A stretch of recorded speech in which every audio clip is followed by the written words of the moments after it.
Today I want to talk to you about something that God revealed to me this week that I just really, really love. And I want to talk to you about walking in His peace and His health, His wholeness. And this is the way He gave it to me this morning to say it.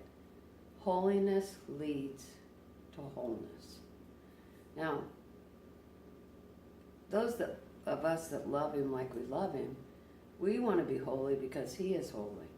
And He wants us to be holy. And so in our hearts of hearts, with all our mind, heart, soul, and strength, we want to be like Him. And so that leads us to want to be holy. And if He gives us the ability to want, then He gives us the ability to do. And even in those places that we think that we can't be holy, He supernaturally goes in and gives us the DNA, the supernatural ability to be holy, even where we think we can't be holy.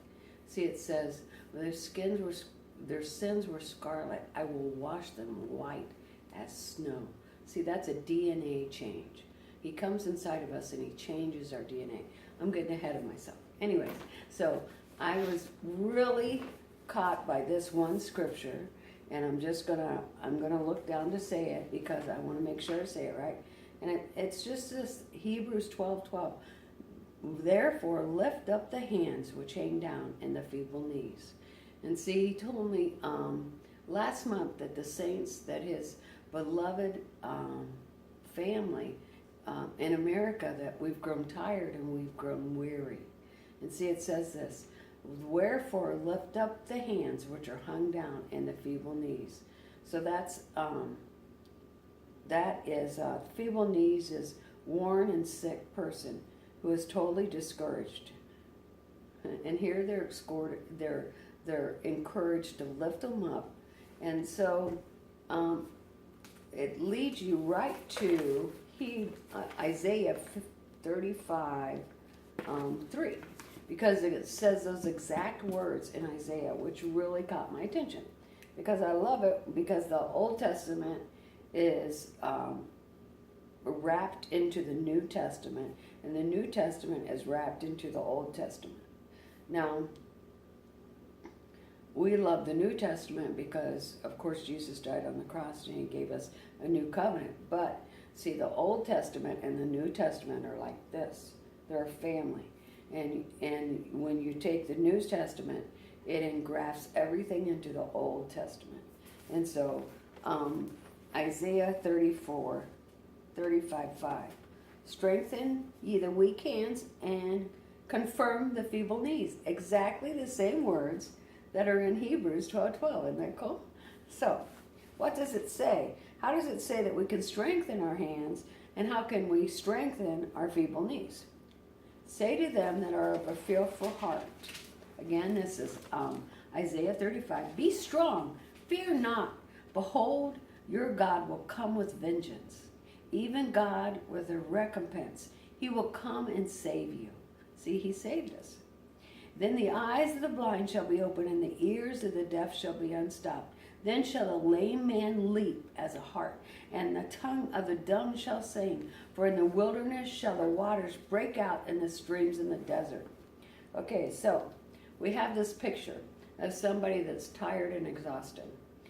And what he is comparing it to is to a desert place that is dry, that has no life, that has no substance, that has no water.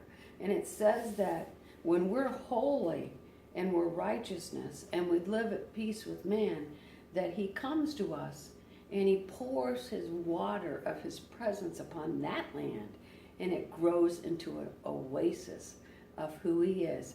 And the hands are strengthened and the legs are strengthened.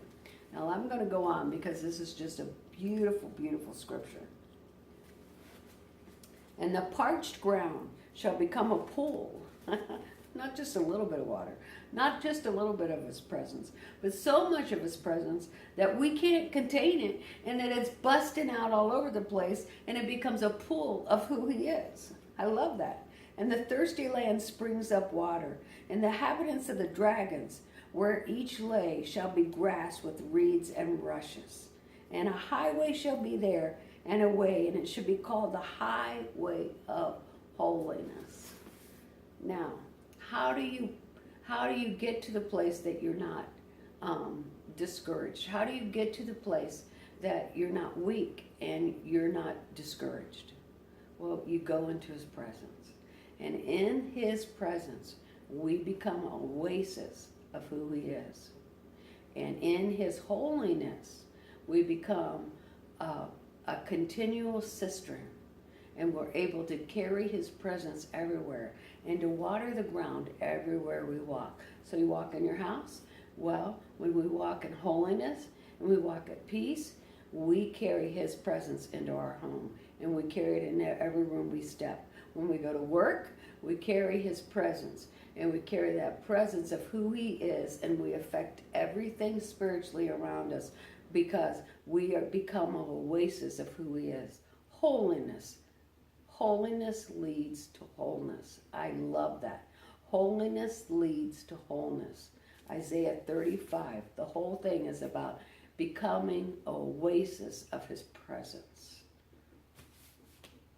Thank you.